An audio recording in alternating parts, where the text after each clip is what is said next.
Okay, we'll give it one more minute. Thanks everyone for introducing yourself in the chat. That's great.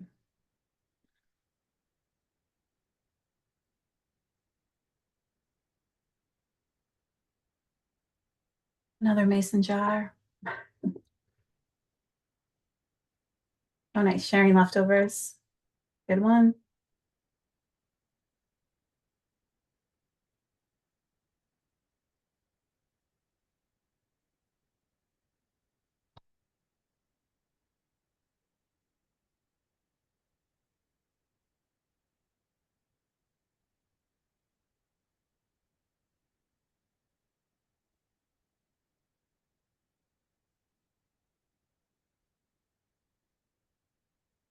Okay. All right, awesome. Why don't we get started? I know some people are kind of trickling in, but I think we have a good group here. So I was just sharing, if you want to, as you jump in, if you want to introduce yourself in the chat, we'd love to hear where you're from and any favorite reuse strategies. But welcome, everyone. Thanks for joining our webinar today. I'm Lucy Mullany. I'm the Director of Policy and Advocacy at Eureka Recycling. And I also serve as the National Policy Director for the Alliance of Mission-Based Recycling. We're really thrilled to have you here as we explore some authentic solutions to the plastics crisis. It's also a very good way to wrap up Plastic Free July. So today's session will be recorded and it's co-hosted by AMBR, the Alliance for Mission-Based Recycling, and Ocean Conservancy. We've got a packed agenda. It includes our shared expert speakers, a viewing of our short film, Chasing Arrows, The Truth About Recycling, and a deeper dive into chemical recycling. And then we are going to follow up with a discussion on real solutions. But if you want to move to the next slide, before I introduce the panel, I just want to go over some little housekeeping. As I mentioned, the webinar is going to be recorded and we will send that out later this week or early next week. And then please use the chat for any comments, engage in discussion, to let us know if you have any technical issues. And then we really hope that you'll participate in the question and answer session at the end, where you can ask our panelists any questions. And throughout the session, please feel free to add your questions using the Q&A feature. And I think with that, we will dive into the discussion. So if you want to advance to the speaker slide. So first of all, Thea's not on here, but Thea is our communications manager with AMBR and has put a lot of work into this session. So really appreciate everything you've done, Thea. And she's going to be sharing her screen throughout the session and advancing slides. And then we also have Miriam. Miriam's a co-president with Eureka Recycling, and she's also a member of AMBR. Miriam's going to be giving an overview of AMBR and foundational information on what mechanical recycling is and what it looks like in the United States. And then we also have Martin. Martin is the executive director with the Ecology Center and is a founding member of AMBR as well. He's going to follow up the film. After we watch the film, he's going to follow up with a deeper dive into what makes something recyclable and the factors that we need to be considered before claiming something is recyclable. And the role that plastic plays, obviously, in that conversation.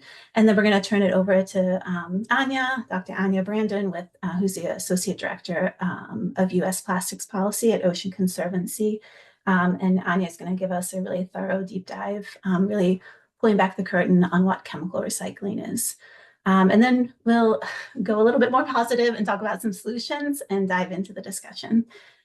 So with that, I'm going to turn it over to Miriam. Thank you, Lucy. Welcome, everyone. It's good to be here. So just a little bit about AMBR, which stands for the Alliance of Mission-Based Recyclers. We are kind of what's left of community-based recycling. A long, long time ago, in the early 60s and 70s, in the midst of the burgeoning environmental movement, communities were demanding a more conscious, sustainable way of managing and living in our environment. And that's really where recycling stemmed out of. And there was a lot of community programs back in those days. People might remember paper drives or stuff like that to get recycling to happen. But as recycling evolved over the years and became more capital intensive, community-based organizations were forced out. And so now the majority of recycling is more of a general for-profit model that's based out of the waste industry. And so the Alliance for Mission-Based Recyclers are the four of us who are still here, and really talking about how we recycle is just as important as and why we recycle is the same. If we want to go to the next slide. So our four members are us, Eureka Recycling in Minnesota, EcoCycle in Colorado, Recycle Ann Arbor in Michigan, and the Ecology Center in California. And so it's kind of neat because we're geopolitically, we're really across the US, and we have a lot of different constituents and peoples, and our services are also slightly different. But all of us are recyclers, so we manage our operations. Many of us have materials recovery facility, which is where the recycling is sorted, or we do collection, which is where we're picking it up at households. And so we're really experts in recycling, know how it happens because we're in the operations day to day. We know the markets, we understand the demand, we see firsthand how policy and consumer and other trends impact the recycling and what we see and how our operations work. But we're also all mission-based, right? We're always like, okay, it's really important to recycle. And because we know the why, right? We're trying to minimize the impact on the environment, benefit our communities. The how takes on a different flavor. And so we're always asking, not only can we recycle something, but should we? Is this really going to get us to our goal of zero waste? Is this going to help our environment and our communities?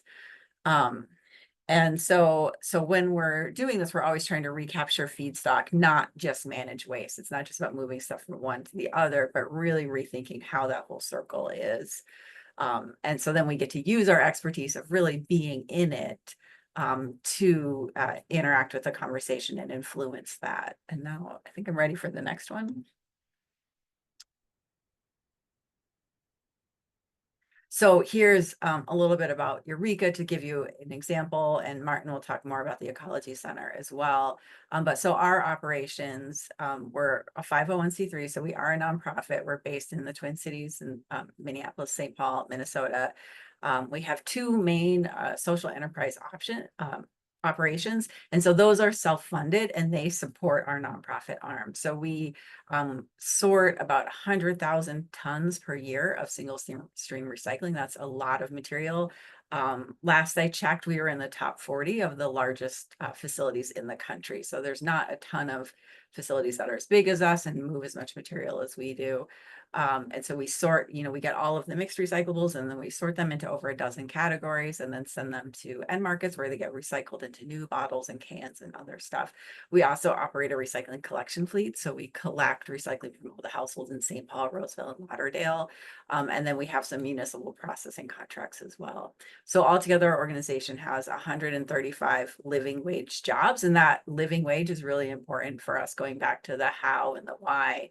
Is, we know recycling is great for our environment, but if we're not really paying our employees and treating them well, is it really good for our community?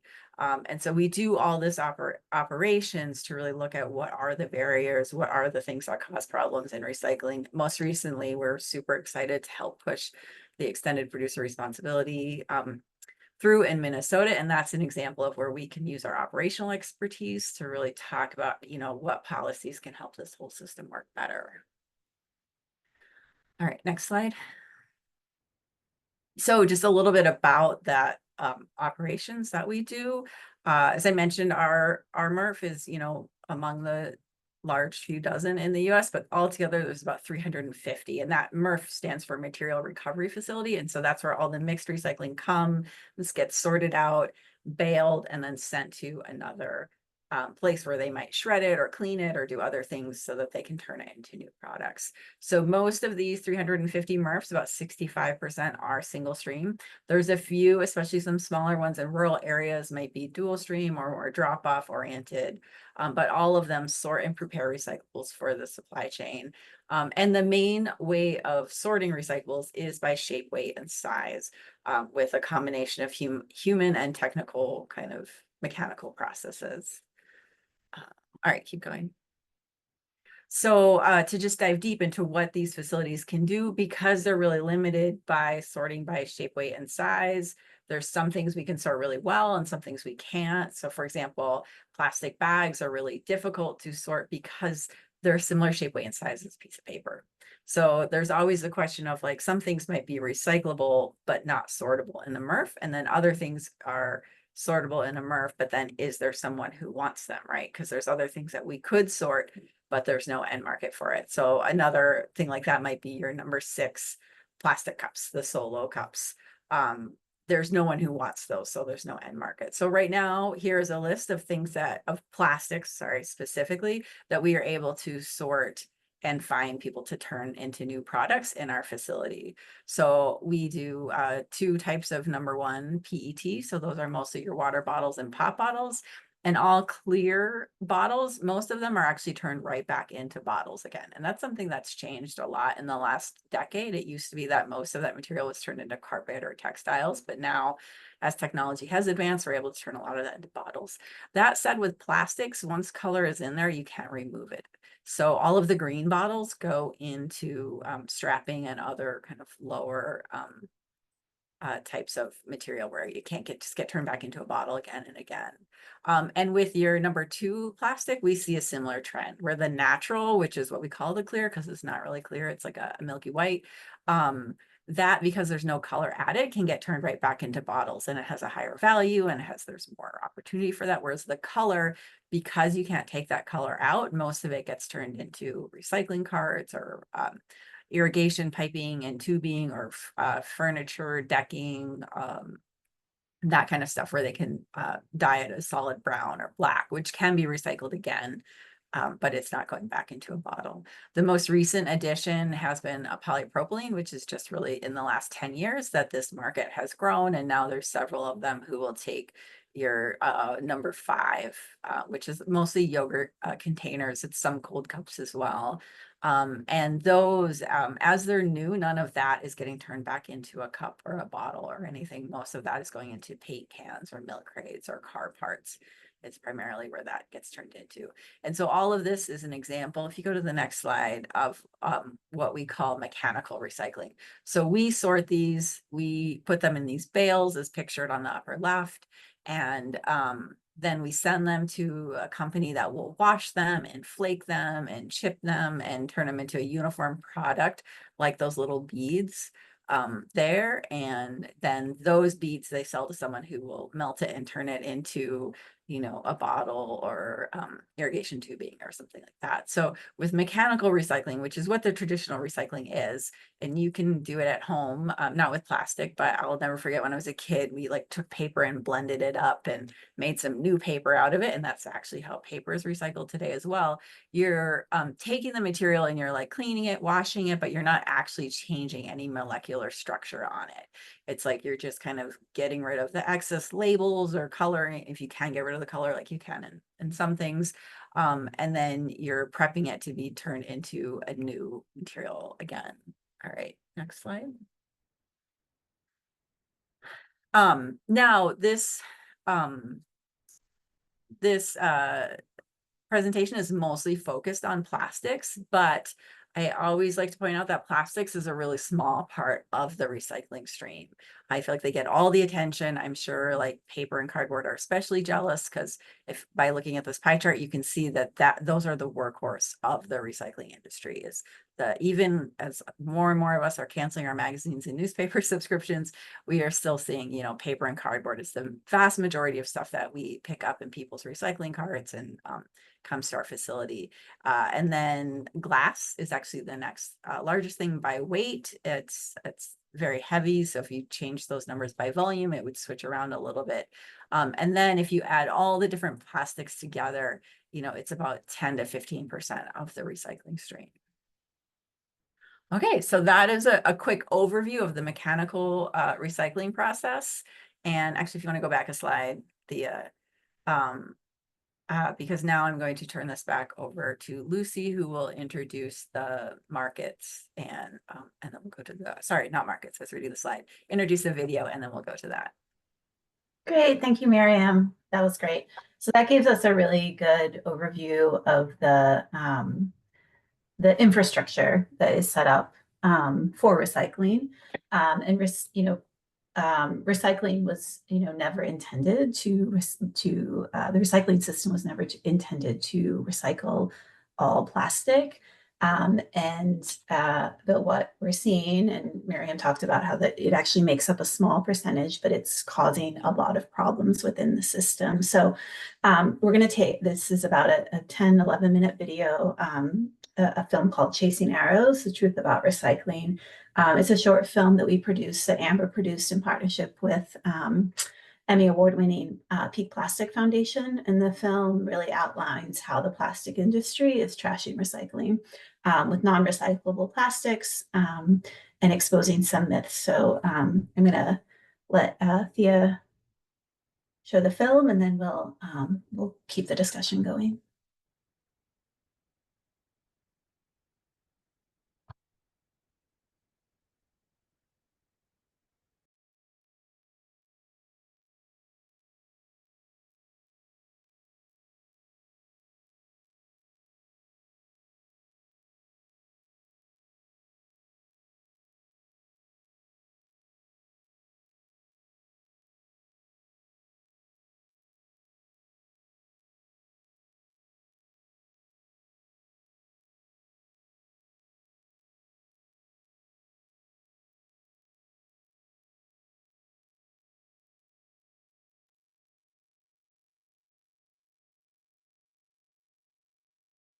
Sorry, if you can just bear with us like one moment. I think there's a little bit of a technical difficulty.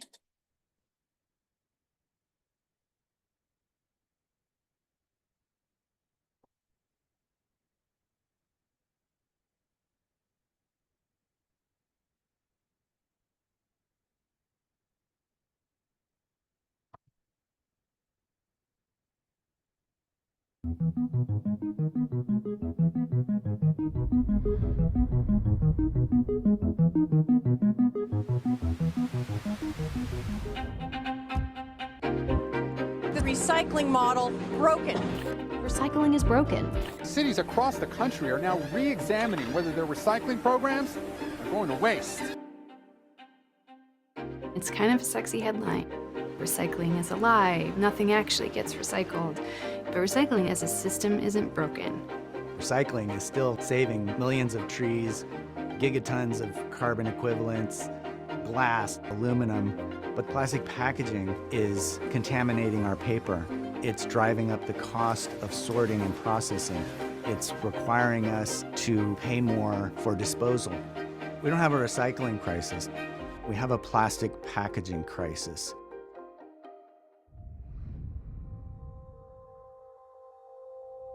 The original idea was reduce, reuse, and then recycle. And that got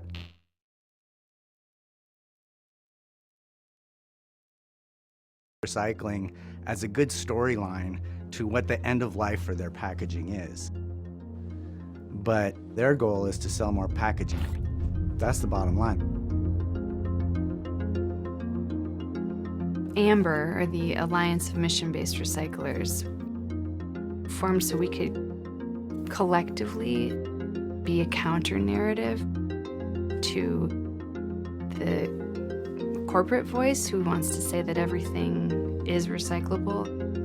For recycling to make a real difference today, we have to get back to the original values on which it was founded. In the last few decades, most of the recycling industry has been bought up and consolidated by the waste industry. They're in it for different reasons. If your primary revenue source is from landfills and incinerators, you don't have the same incentive to recycle. AMBR approaches recycling from the standpoint of creating quality feedstock that can actually then feed into other manufacturing processes and be made into something again. And that keeps trees in the ground. It keeps aluminum in the ground. It keeps sand in the rivers. We're manufacturing commodities. We're not managing waste. This is going to be made right back into cans. The energy that this represents is just a vast amount of carbon that is saved by recycling rather than digging more bauxite out of the ground and converting that into aluminum. This will all be back on the shelf as a cracker or cereal box in about 4 to 5 weeks. If we focus on being as local or regional as we can with where we sell these materials, we not only have the environmental benefit, but we're creating local jobs and strengthening our regional economy. You can create safe, family-sustaining jobs and provide a high-quality program to the community and at a reasonable price point. And that's what we're trying to demonstrate as these mission-based recyclers. I probably get around a good 8 to 10 tons or so per day or better. Everyone feels like all plastic is recyclable, so they come out and they're like, hey, that's a recyclable. You're supposed to take this. Recycling is an important tool to address climate change and the impacts of our consumption, but it's never meant to be the solution for everything we create. And for plastics in particular, it very rarely is.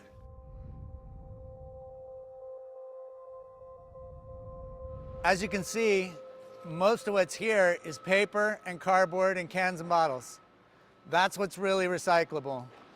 But also in here is all kinds of other stuff that we have to sort out because some company made it and told people it was recyclable. And it's not.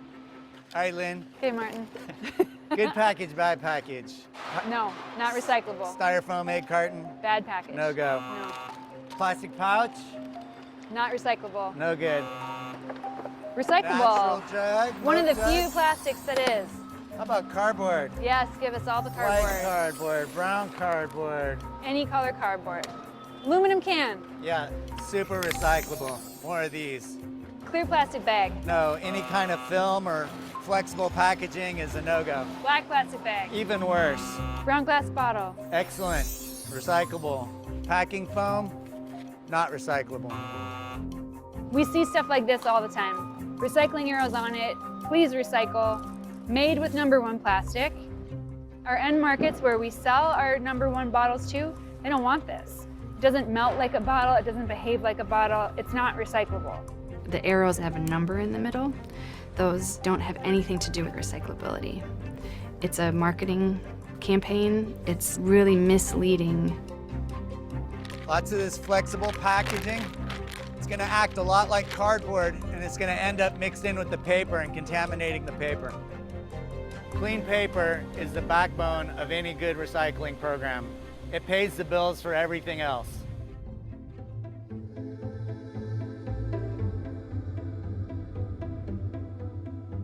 The recyclers have to pay extra money to have people there to pull the plastics out manually or to add a new $1 million piece of optical sorting on the paper line that we never needed before. You can see how much energy and time and money gets spent pulling out plastic from the paper. We have to shut the facility down for almost 2 hours every day, climb into the screens with box cutters just to deal with the plastic bags. When we say the plastic industry is trashing recycling, this is what we're talking about. This is material that came in to the recycling facility from people's recycling carts and is going to leave as trash. This is going to end up being burned or buried. Most of what's in here is material that wasn't designed to be recyclable in the first place.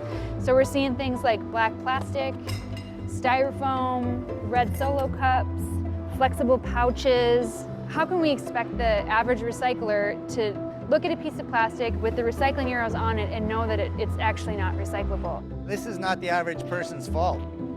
This is the packaging industry's fault. We're seeing industry push false solutions. They're framed and sold as exciting, magical technology that's just going to make the problem go away, which is really enticing. Advanced recycling, also known as chemical recycling, changes everything. Emerging and innovative technologies can repurpose these plastics into new and useful products. One promising alternative is converting plastics to fuels. The solutions that they're pushing are either too expensive or too toxic or too complicated or don't pencil out. And so it's just a marketing solution. The reason AMBR is in the game is really to defend the definition of recycling.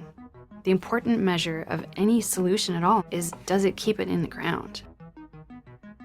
Ideally, we're heading towards less stuff, not a way to manage an ever-increasing mountain of stuff.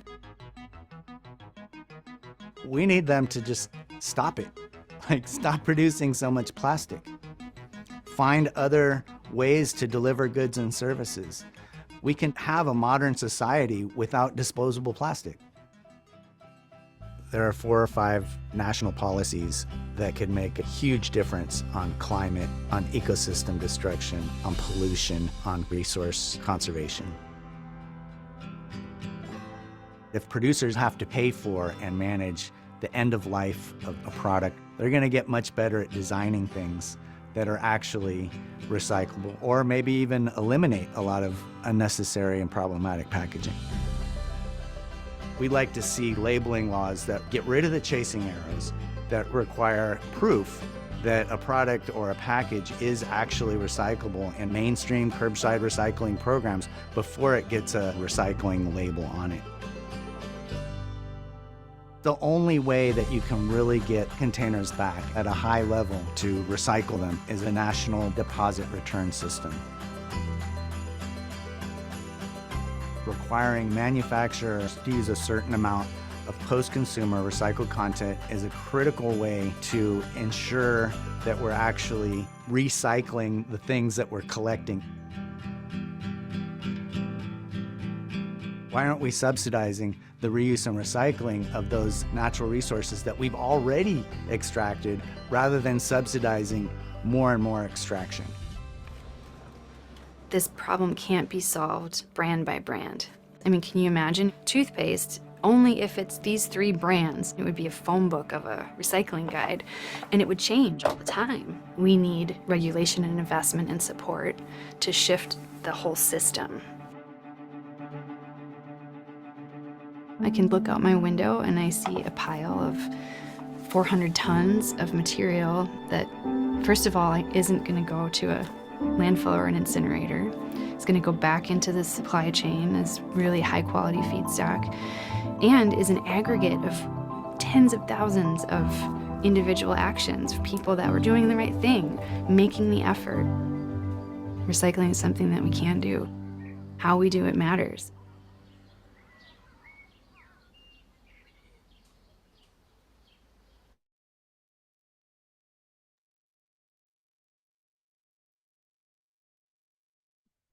Everyone. Thanks, Thea. So hopefully you all enjoyed that. I know there was a lot of chatter going on about other sort of alternative collections. And so we, I think, could talk a little bit about that in the Q&A. But I want to pass it up to Martin. Martin, before I pass it over to you, I'm curious how you feel after seeing that video. It's been like a couple of years since you made it. Yeah, well, a lot of what we said in the video has been true for decades. And it's still very, very true today. Some of the issues we touched on that we'll talk about more are becoming increasingly urgent. And so there's also been some great progress in other areas, and I'll touch on some of those as well. So Thanks, Martin. Yeah. I'll pass it over to you.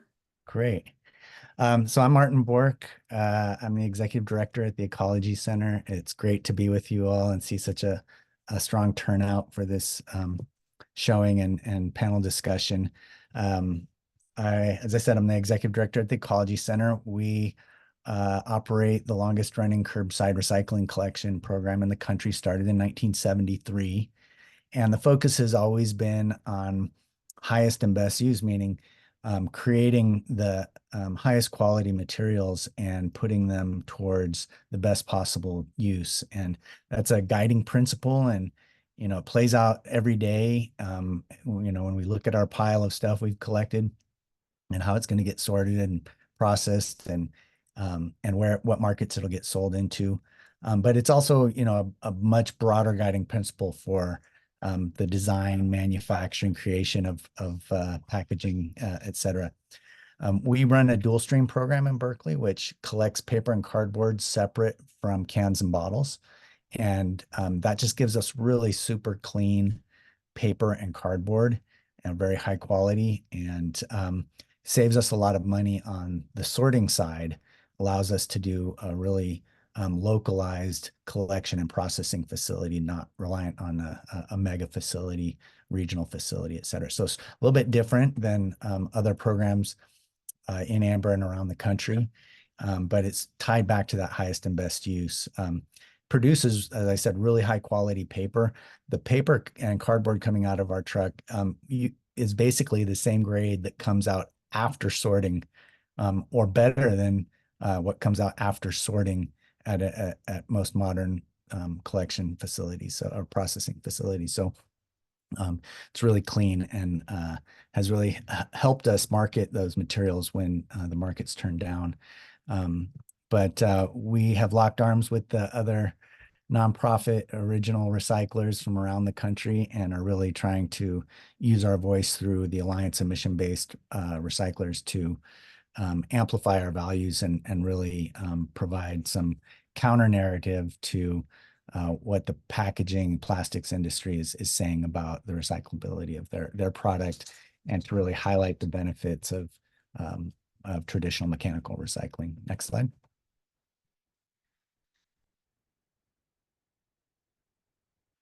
So I talked about highest and best value, but what really, before we accept something in our programs, we really want to run it through some screens and some criteria. So,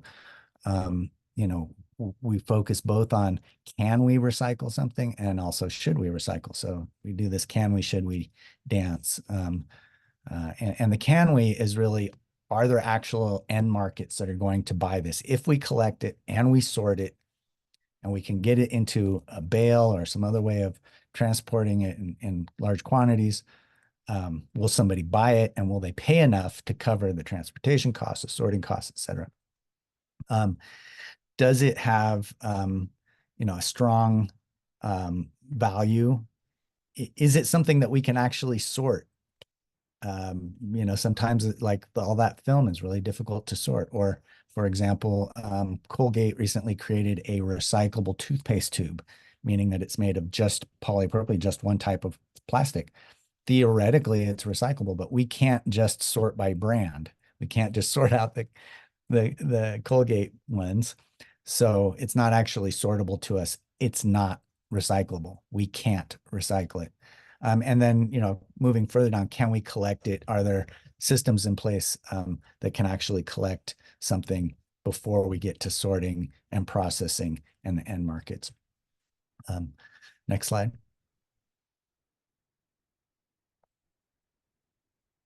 So then we get into the should we recycle it? And so even if we can recycle something, we still want to ask broader questions about, is it actually keeping resources in the ground, or is it just enabling more consumerism? What is the outcome ultimately of us undertaking the collection, sorting, and marketing of something? Does that whole process have really negative environmental or toxicity or social justice, environmental justice issues? Is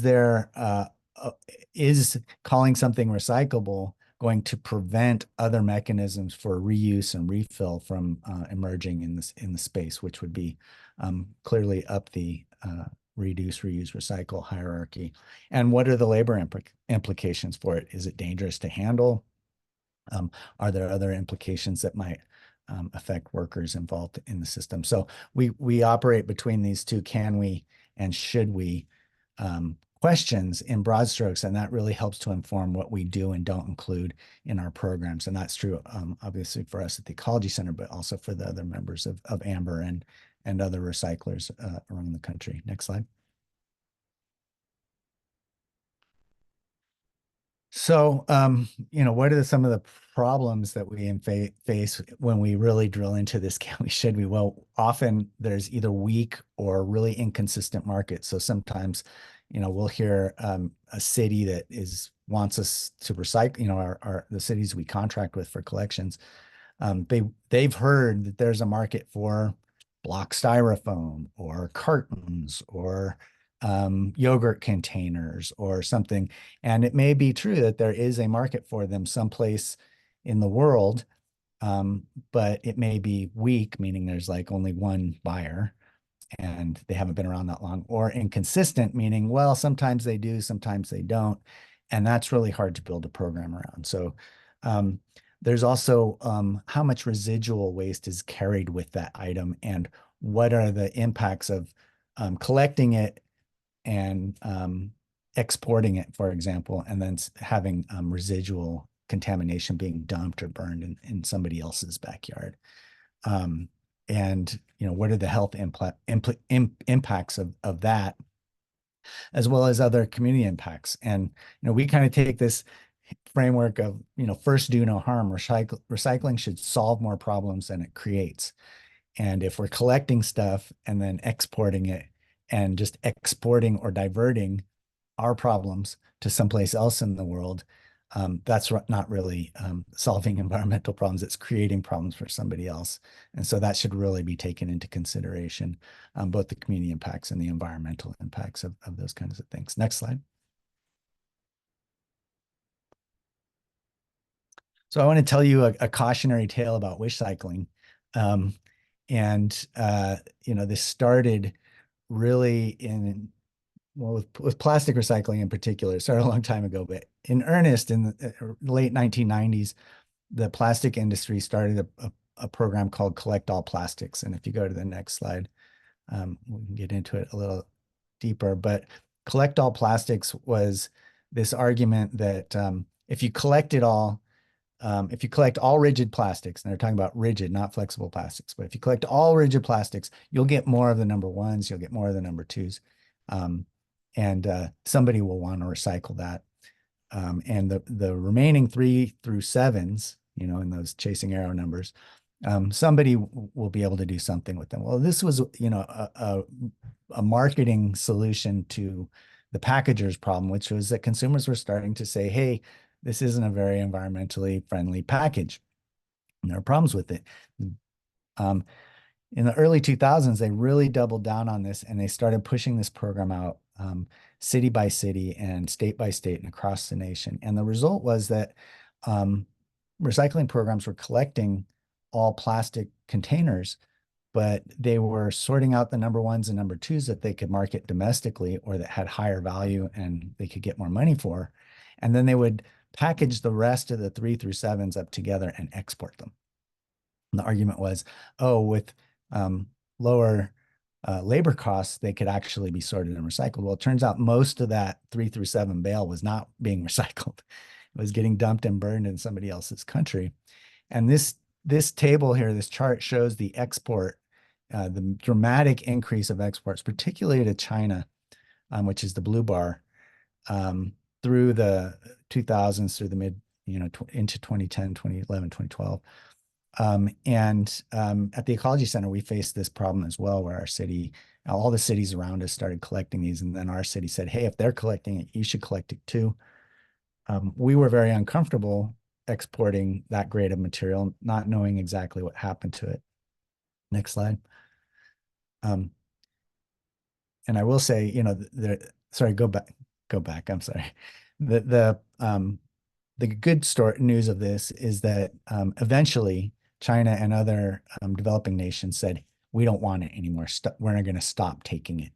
And so this wasn't the recyclers or the packagers saying, hey, we've got a better solution. We're not going to export this anymore.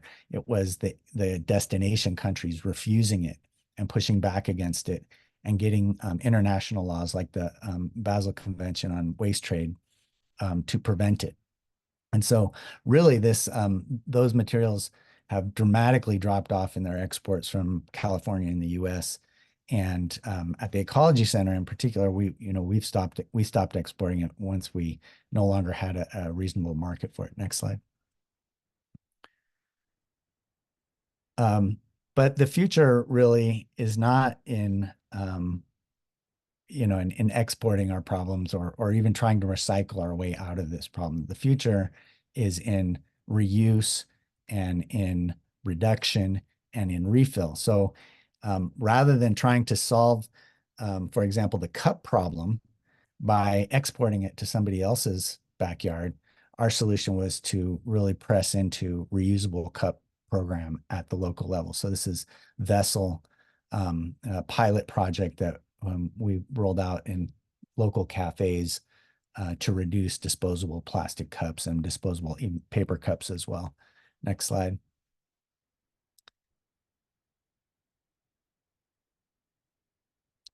It's important to think about all of the plastics, this focus on the 3 through 7s and really non-recyclable plastics and their export. 40 million tons produced annually of plastic packaging, or plastic overall. 40% of that is packaging, and only 9 or 10% actually gets recycled.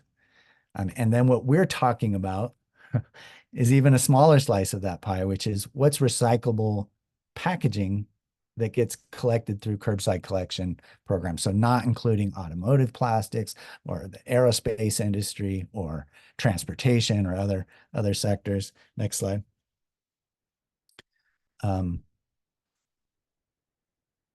you can see that even of that's collected, this top blue bar is plastic waste that is collected and is recycled.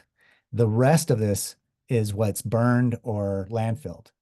And so most of it is still ending up in the garbage container, which is where it should be, because most of it is not actually recyclable. So the top blue bar is what's collected in curbside recycling programs and gets recycled. And the rest of it is what's collected, all the other plastic. So it's really important to be very clear that we're talking about number 1 and number 2 narrow neck bottles as the only plastics that have really strong, consistent national or global markets. There's also number 5s occasionally, which are polypropylene, the yogurt tubs and trays and things. And some of those have local markets that can be recycled in certain parts of the country. Next slide.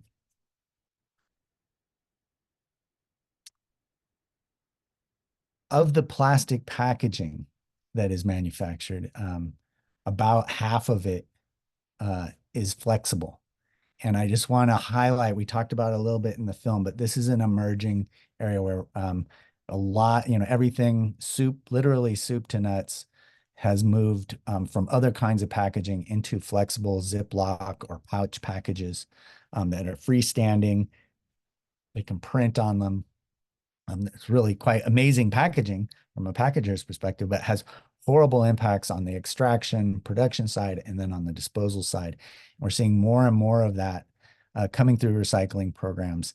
And so we're starting to see the Recycling Partnership, the Plastics Pact, other major, the Sustainable Packaging Coalition, other major sort of corporate brand organizations starting to promote the recycling of flexible and film packaging.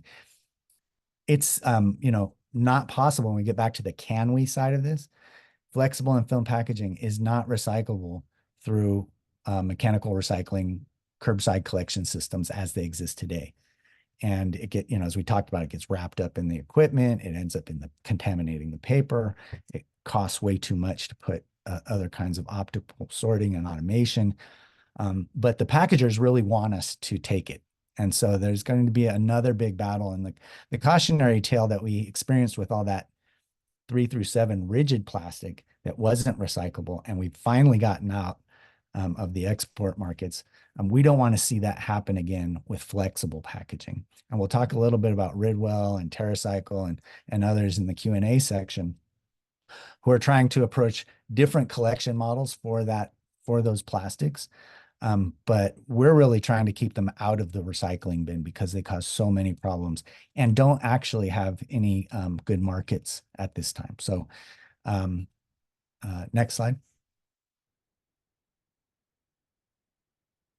Yeah, so I think, what they're pitching is and the chemical industry in this is on board saying, don't worry, we'll collect it, we'll sort it, and then we'll use chemical recycling to actually recycle it. And I think that's a good transition to Anja's presentation here, and she'll talk about the many challenges and problems with chemical recycling. And with that, I'll hand it off. Thanks so much, Martin. Really quickly, and I'm going to try to explain a lot about chemical recycling in a pretty short amount of time so that we leave plenty of space for Q&A afterwards. But before I do that, my name is Dr. Anja Brandon. I lead Ocean Conservancy's plastics policy efforts. As you heard at the beginning, Ocean Conservancy is not a recycler. We are a nearly 50-year-old environmental nonprofit that envisions a healthier ocean protected by a more just world. And part of our work is, tackling today's greatest global challenges for the ocean. And of course, one of those is plastic pollution, which is really how we come to this problem. But of course, we know that to tackle plastic pollution in the ocean, we have to look all the way upstream. And that's what we're going to be talking about today. So next slide, please. We've hit over a lot of this already in terms of how our recycling system works, why it's generating a lot of waste. Next slide. But really quickly, the way that I like to kind of synthesize all this down when it comes to why our recycling system is struggling so much, there are so many reasons, but one of the challenges here is an input challenge, and that's what we were hearing about. Recycling isn't broken, plastics are broken. And we've heard and seen some of these stats already today. Half of all plastics have been made in just the last 18 years. So we've seen an absolute exponential increase in the number of single-use plastics that we are making, using, and attempting to throw into the recycling system with the hopes that they are getting recycled. Next slide, please. The other challenge that we have is really the infrastructure side. We are a collection limited system. And as you heard, we have to be able to sort all of those plastics that are coming in. So if we can't sort them, we can't actually recycle them. We need to make sure there's end markets. All of these are kind of infrastructure challenges to the recycling system itself. Also worth noting, we don't actually have one recycling system. We have nearly 10,000 recycling systems across the country. And we can go ahead to the next slide. So when it comes to tackling these two challenges, as you've heard, something that's been proposed is chemical recycling or advanced recycling or molecular recycling. To understand what the heck all of those terms mean, we need to understand the plastics life cycle and what's currently happening. So here's just the basic plastics life cycle. Plastics are made out of fossil fuels. They're a byproduct of oil and gas. They use oil and gas to make plastic. So turning 1 ton of oil into 1 ton of plastic actually doubles the amount of CO2 emissions associated with that oil, because it is such an energy intensive process to make those monomers and then make the polymers.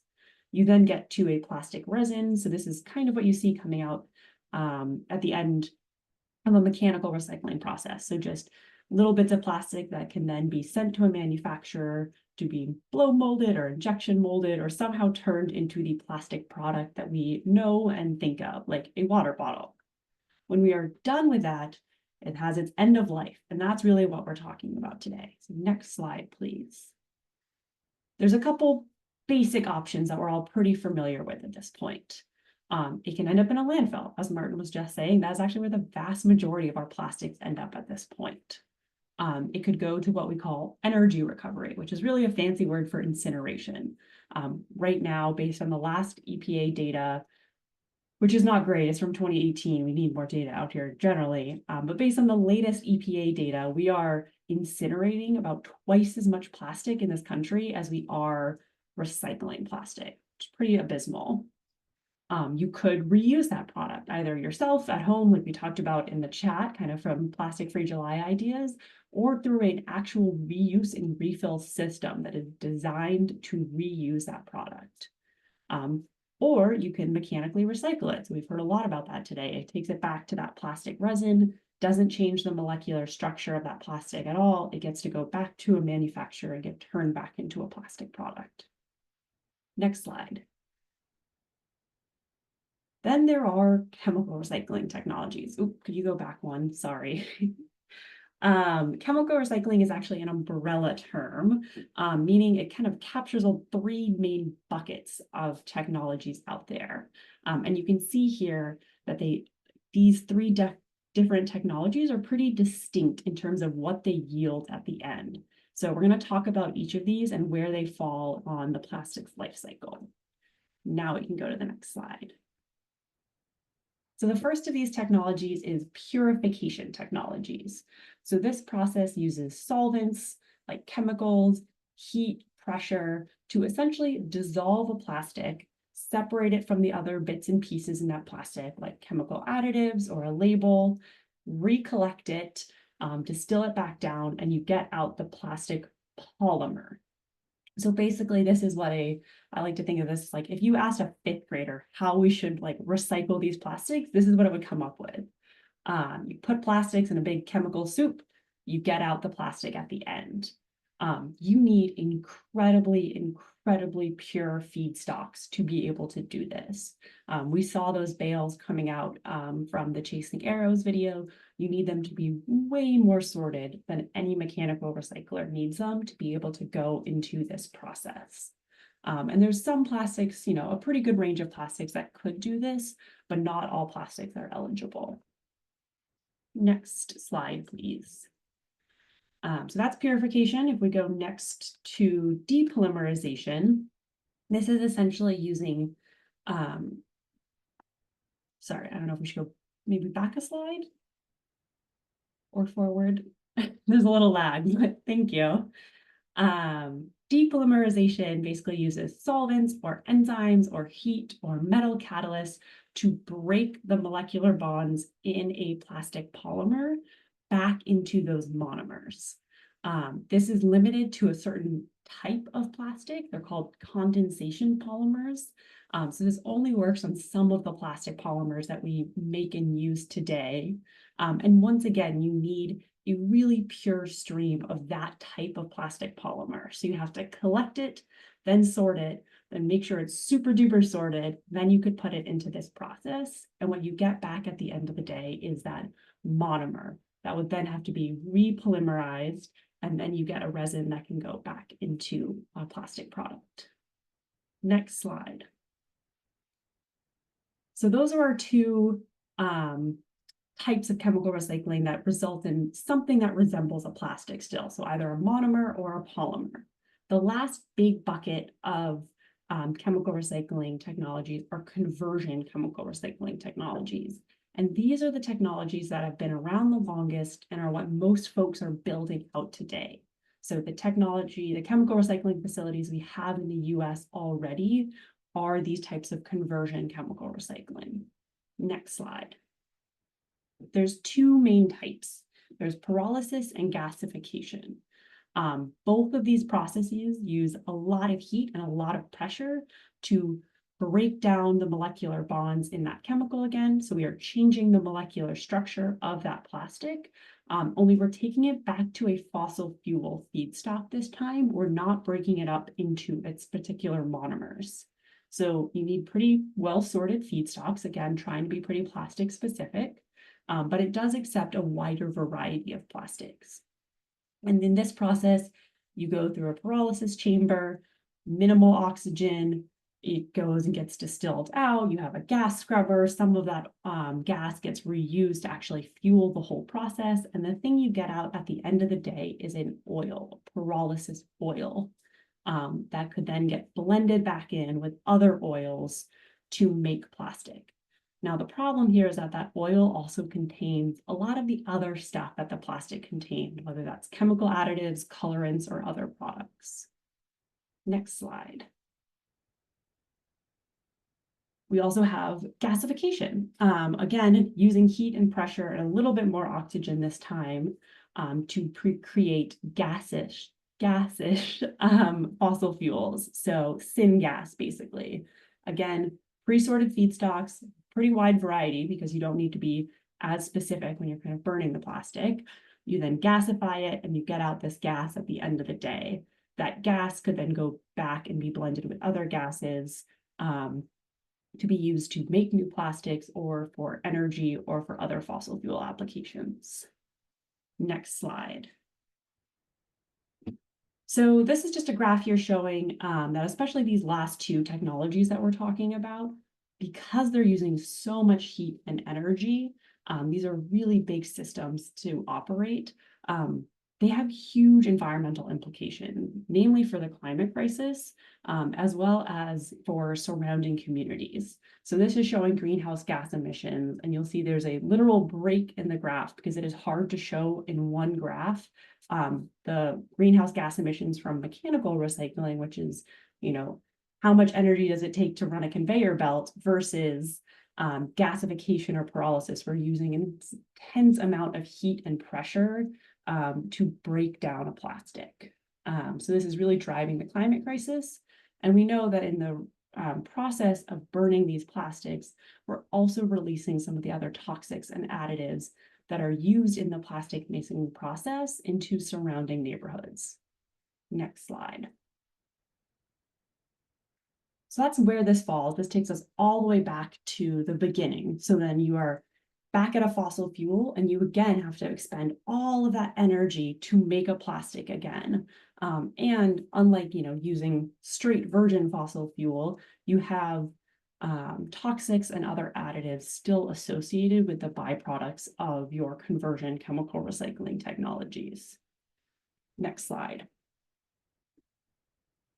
So one of the things we were sold is that chemical recycling is going to solve this problem.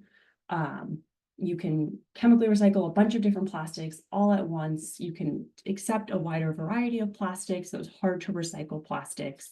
And really the question we're all left with is, what problem are we actually solving? There seems to be a lot of challenges out there with our recycling system, and chemical recycling is not addressing any of these. It still needs to address contamination. It still needs to have an end market to go to. It still needs collection and sorting. So really, it's not this magic bullet that we have all been sold. And so before I turn it back over to Lucy to kind of talk us through some of these real solutions, I think what we're left with, if we go to the next slide, is that we know we absolutely cannot recycle our way out of this crisis. And all of the data and the modeling out there shows us that we cannot do this without recycling as well. So how we recycle really does matter, and what we recycle really matters. And so with that, I'll turn it over to Lucy to talk about some of the upstream policy solutions that can help us recycle the right way. Great, thank you so much, Anja. I feel like I've heard you talk about chemical recycling now a few times, and each time I learn something new. So I really appreciate just like the accessible way you walk through that. So yeah, I just want to, as we move into discussion, I want to reiterate a theme that I think we've heard throughout the session, and that it's really, that ultimately we need recycling to work to get to zero waste, to have like a real zero waste future. But we have to be really clear and realistic about what recycling can and cannot do, and when recycling is a solution and when it's not. And ultimately, we need to prioritize reduction, reuse, material phase out, and elimination. And so I want to highlight some policies that AMBR and a number of our partners have been advocating for around the country, and to try to get to that sort of goal of really defending authentic recycling, but prioritizing reduction and reuse at the same time. And so we've heard these mentioned, but I just want to like highlight them because they might come up in the discussion. So we've got extended producer responsibility for packaging. So this is where producers who are selling packaging into the state, into the country, are responsible for paying for that packaging. And sort of the more that they reduce, they move to reuse, the less that maybe they're paying into the system, the more recyclable their products are. Currently there's 5 states that have passed EPR for packaging. And they are all in the implementation stage, and the devil is definitely going to be in the details as far as how much we actually move to reduction and reuse and packaging redesign through that. But it's one way to potentially expand access, strengthen the recycling system, and hopefully eliminating some of the most problematic types of material. Many of you might live in states that have a bottle deposit program. Those programs have been around before our current recycling system, curbside recycling system existed in those states. There needs to be improvements made to those systems, but there's a ton of states where those programs don't exist, and they have much higher or much lower, collection and recycling rates for those materials. And if those are designed effectively, it can also be a really effective way to support scaling up reuse and refill for beverage containers. We're also seeing more work around getting toxics out of packaging. This continues to be a problem for both virgin plastics, but also recycle the toxics that continue on in the recycling process. So a number of states have been looking at that. We also see at the local, state, and even some discussion at the federal level around banning certain problematic plastics, single-use plastics. We see this a lot in like takeout ordinances, but also plastic bag bans is probably one of the most common.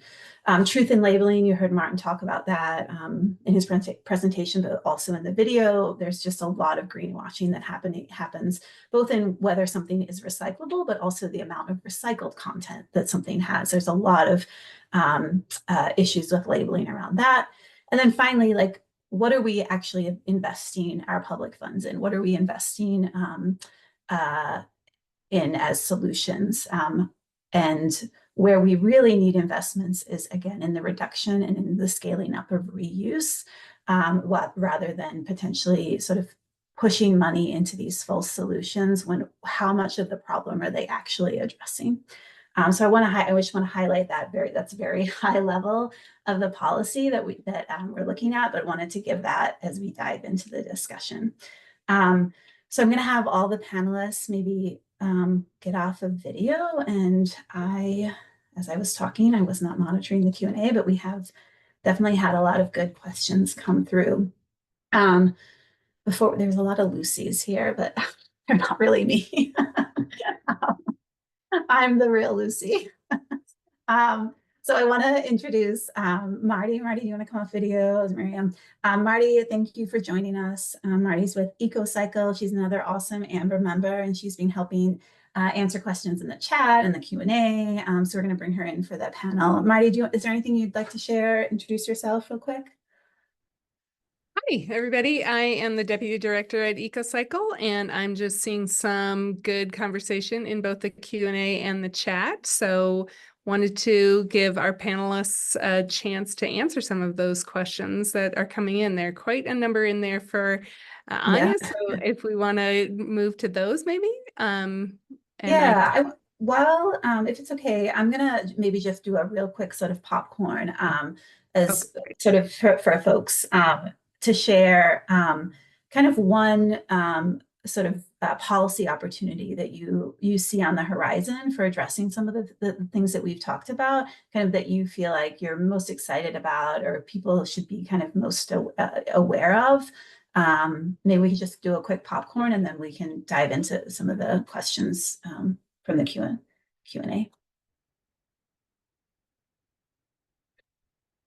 And I will throw it. Yeah, you guys can choose. Go ahead, Martin. Sure, I'll jump in. Well, in California, we already have a bottle bill, a bottle deposit system. Love to see improvements to it, but we have one. We now have an EPR, extended producer responsibility for plastics. So we're trying to get that implemented in California. But really, some of my greater concerns are around policies that treat chemical recycling as production rather than disposal. And this enables or calls them, gives them renewable energy or other kinds of credits.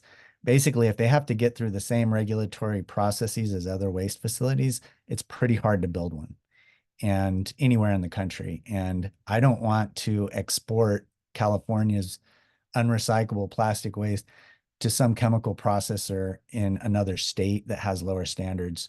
So these are the laws that I'm concerned about that elsewhere in the state and really around the globe that are creating the context in which chemical recycling can proceed, whereas otherwise it normally would not pencil out or be profitable. Great, thanks, Martin. Anja, want to jump in? Yeah, if Martin went with policy he's concerned about, I can go with an excited, happy note. I'm really excited about the extended producer responsibility policies that are kind of sweeping across the country statewide, specifically the inclusion of upstream redesign standards and, real targets that get at reduction and reuse. So really baking that into the policy, now that we have a regulatory foothold to require producers to do better, to require producers to pay, using that to drive producers in the direction that is best for people and the planet. So actual reduction targets, actual reuse targets. Yes. Miriam, do you want to jump in on this one? Yeah, I'm also really excited to see how extended producer responsibility can really help drive better product design. I think one of my biggest concerns that I see a lot are people really trying to win away at the margins. So for example, there's been a concerted effort the last couple of years to get the coffee cups in the acceptable recyclables material, which a coffee cup is mostly paper, but it has a plastic liner on the inside to help prevent the coffee from seeping through the paper.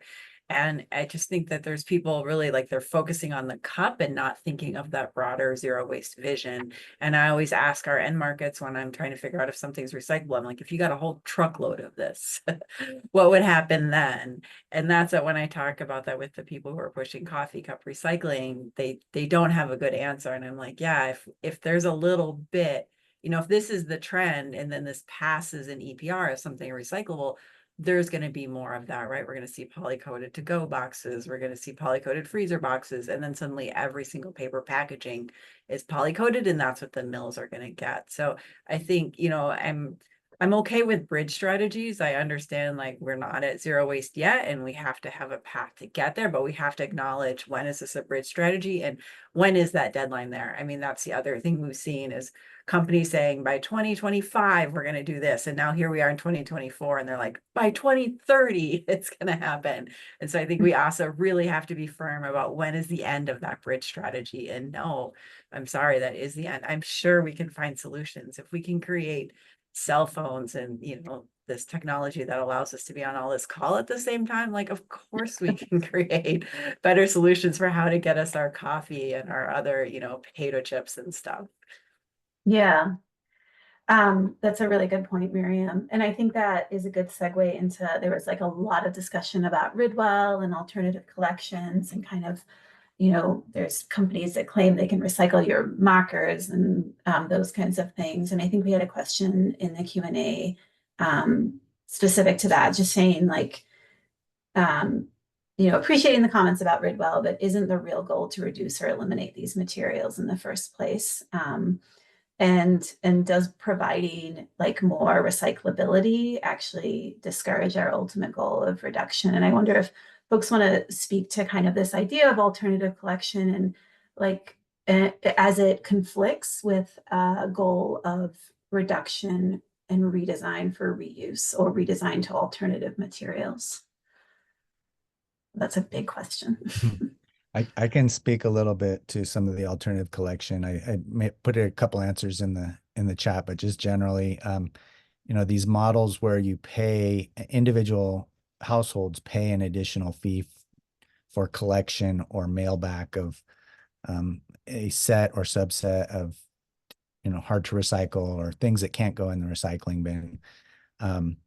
You know, there's a real mixed bag out there. So TerraCycle is the original, most, you know, widely known brand company that does that. And you pay for a box, and then you collect a whole bunch of different things, and then you put it in the box and you mail it back to them.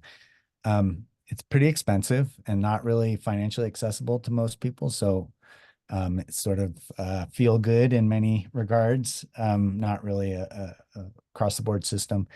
And they've also been sued because they were just warehousing a lot of stuff. So, you know, they're not totally transparent on what their markets are and how they're handling different materials. So good intention, can they really do it? And can they do it at scale? You know, it's been TerraCycle's been in the mix a long time now and have not really cracked this nut yet. So jury's still out. Ridwell's the new one that's really taken off. It's gotten a lot of venture capital funding to really expand its markets. And you know, here in Berkeley, they're offering service here, and we've engaged with them quite a bit about what are their markets. And they've, you know, pretty compellingly convinced us that they have markets for the things they're collecting. Again, it's very expensive. It's like $16, $17 a month. Most households are not going to do that or afford, you know, be able to afford to do that. And then, you know, they're dealing with these very unstable marketplaces where one day they may have a market, but, you know, 6 months from now, they may not. And so what happens when they've got warehouses full of stuff? You know, the long-term market for a lot of that material is this promise of chemical recycling. And so people are starting to build the models for collection. And we also saw somebody mentioning Waste Management and Republic, these major publicly traded garbage companies starting to build the infrastructure so that they can say they're able to collect and process film and flexible packaging. Who are they going to sell that to ultimately? And, you know, the promise is that chemical recycling will be this massive market and it will have tremendous demand, and they'll want all. And what the chemical recycling companies are saying is, yeah, we'll take it all. We're this magic black box. Thank you, Anja, for really breaking it down for us in the specifics of what the different ones are. But, you know, they're saying we can do it all. Give us, you know, your hardest to recycle stuff, and we'll create a totally plastic to plastic solution for that.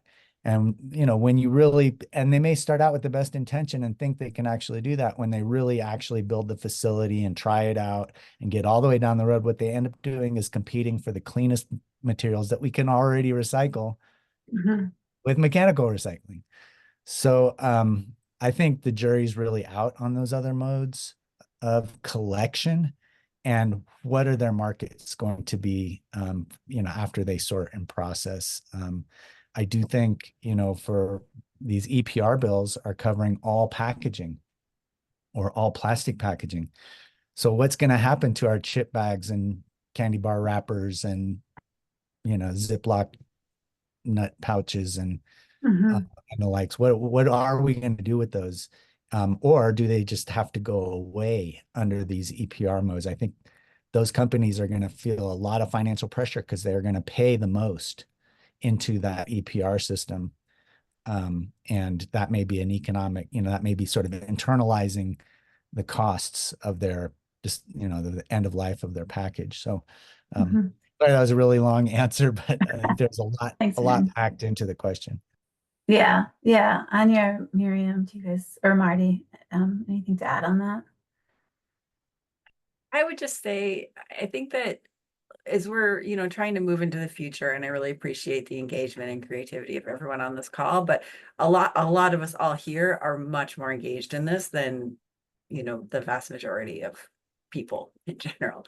And so I think we certainly want to allow ways for people to test and create new things and new methods and new ways to handle things. But we also are really struggling with a recycling system that's already way too complicated. And so I think if we're actually going back to our goals, right, of keeping it in the ground, of reducing the impact on the environment and supporting our communities, having a subscription collection system is it's not a scalable answer. It might be a nice short-term thing while we figure out going back to that bridge strategy. But we know, the reason curbside recycling is caught on is because it is scalable, right? Everybody can have a cart and they can put their stuff in the bin. But even that system, we estimate, only captures about half the recyclables in cities where it's generated.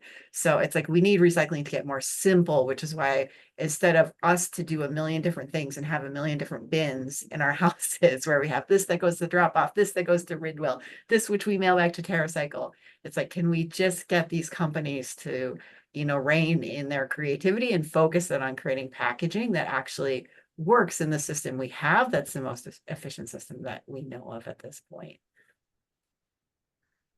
Great, thank you, Miriam.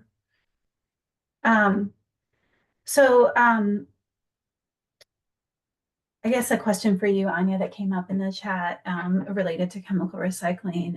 Someone was asking for gasification and pyrolysis. If we were able to use renewable energy for these incentive processes, would that change the discussion at all? Or is it all also the pyrolysis oil outfits are equally problematic? Great question. And this comes up a fair amount. There's a couple challenges here. One, these facilities are really hard to electrify. It's kind of like concrete or stainless steel, right? Like these are really, really big industrial facilities and we cannot switch to electricity overnight. The second point is, why the heck would you? You are generating your own energy. So if you are making oil and you get to burn that oil to keep your facility going, it doesn't quite make sense for them economically to switch to, a renewable energy source that they would have to pay for. Does that change, does it slightly lower their greenhouse gas footprint? Potentially, but it doesn't change the larger problem here, which is they're still facing those same upstream input challenges as mechanical recyclers. And what they're ultimately putting back out onto the market just doesn't have a home. And we, kind of didn't have enough time to get into all of these details here, but the pyrolysis oil has been found to be extraordinarily contaminated with toxics and additives. The syngas also has some of those. And so when you go to reuse those products, you have to blend them at extraordinarily high rates with virgin fossil fuel based products. Mechanical recycling, we also know sometimes you blend, you have a 70% recycled content bottle and you use 30% recycled content. That's very different than when we're talking about chemical recycling, where we're using like 10% pyrolysis oil blended back into 90% virgin naphtha, right? We're going all the way back to like the re-cracking and redistilling of this process. So I don't think it really changes the bigger problem here. One thing that does give me a little bit of hope and optimism, again, to balance out Martin's fears about chemical recycling, which I too have, is that just this year, we've seen 2 of these major chemical recycling facilities close in the US, in part driven by economics. No one is buying what they are making. And as other states around the country, so California, Minnesota being great examples, incorporate these upstream redesign requirements into their extended producer responsibility laws, you can no longer say, oh, chemical recycling is going to fix this because we'll deal with unrecyclable plastics. Well, now your plastics are going to have to be recyclable to be put on the market, which is not rocket science in terms of how we actually solve this crisis. So I think we're going to see a market shift towards what Miriam was talking about, of incredible simplification of products, incredible elimination of some of these non-recyclable products, such that we can simplify what's going into our MRFs at the beginning. Yeah, so that leads to another good question that came up is maybe the opposite of not simplifying. But I'm wondering, Miriam, I can send this one to you first, and then if Martin or Madi especially want to weigh in as MRF operators. But so one of the questions was, in the absence of design changes by producers, do we see promise in any of the emerging equipment in the sorting field? Things like AI-equipped optical sorters, robotics. Do these provide any optimism for handling the problematic contaminants that we've talked about? I mean, yeah, like Eureka Recycling is just about to embark on adding a number of optical sorters to our system, specifically to deal with these problematic plastics. So there's definitely potential. But there's a couple things. One, every mechanical solution, we find you always need staff afterwards to do quality control. And we've been experimenting with AI and robots for the last several years and have found similar issues where they're oddly enough, maybe as reliable as people, maybe slightly less, for different reasons, obviously. So it's a good complement. We're not saying it's a bad tool, but I feel like people are always like, this is going to fix everything. And you're like, well, it fixes half, and then you keep getting half. And so the part that's not fixed is getting smaller, but we're still not quite to the solution. The other issue that we've been running into is, as these materials get more complicated, recycling gets more expensive. And so all of this adds to the cost of sorting these materials, right? The fact that we have to add these really large pieces of equipment onto our line, and the downtime that goes into that too is taking years for us to plan, to figure out how to schedule that. And then other things that are sort of peripheral, but also confusing to the consumers, are adding costs to the recycling system, such as we see a lot of batteries in our recycling, unfortunately, which cause the F word, as we call them here. And so then our insurance rates go up and other stuff like that. So there's been a lot of pressure that has made recycling more and more expensive in the last decade. And so all of these problematic plastics are adding to that. And it's not just us, right? The mills that we send our paper to, and we're not the only ones sending paper, so this isn't our fault, but we do the best we can. They told me that, like years ago, that they'd get, say, 100 tons of paper of material in, they'd pulp it, and they might have 5 tons of trash that goes out the end. Right. And nowadays they get 100 tons and it's like 15, sometimes 20. So their process is also getting more expensive. They're having to change their equipment. So this is why I like that in the video where they're like, plastics are trashing the recycling system, is it's like they really are, even as we're able to capture more recyclables, and someone commented on there's, greenhouse gas benefits. It's like there's just a lot of externalized costs that the plastics industry has not had to be responsible for as they've developed more and more products made with these materials. Thanks, Miriam. We are getting close to time. I saw there's a lot of questions that are coming in.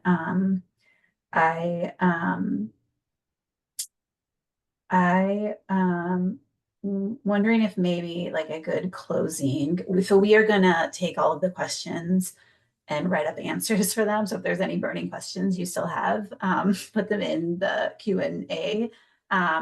But I'm wondering if we can, I guess if we could just do two last questions. I guess before we go to the final one thing that came up in a couple questions was like better alternatives to plastic.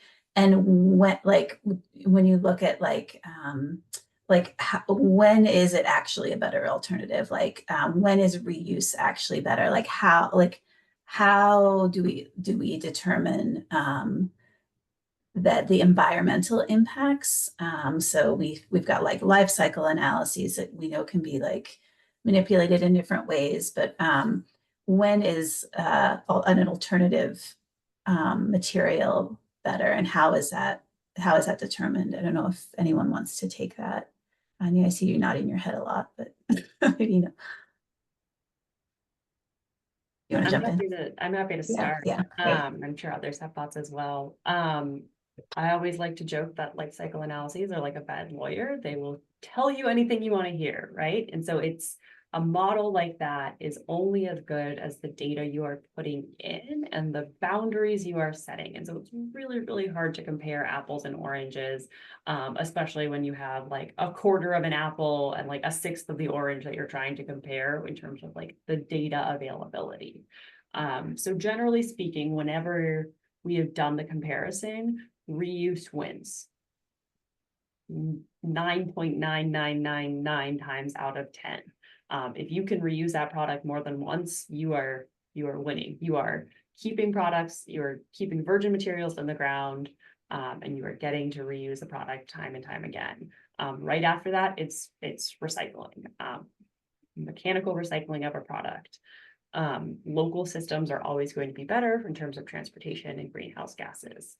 When it comes to alternative materials and biomaterials and compostable materials and all of those things come up a fair amount in these conversations. The sad reality is there's just not one right answer. And if, we just spent 90 minutes talking about our struggling recycling system, our recycling system is leaps and bounds ahead of our composting system. And so if we suddenly take every single-use plastic and make it a compostable single-use plastic, we are going to be flooding a system that is in its infancy. And at the end of the day, composting is going to be incredibly important for tackling the climate crisis. Getting food waste out of landfill is incredibly important. So that one-to-one replacement with another product is simply never going to be the answer. Will some of our plastics packaging end up being changed into paper or aluminum or glass? Probably, because those materials can be recycled better. And so I wouldn't be surprised if that's some of the alternatives we end up seeing, but just kind of like chemical recycling. If something is out there promising to be the one size fits all solution and it sounds too good to be true, it probably is. Great, thanks, Anja. Martin, did you want to jump in? Yeah, I just wanted to add a couple things quickly.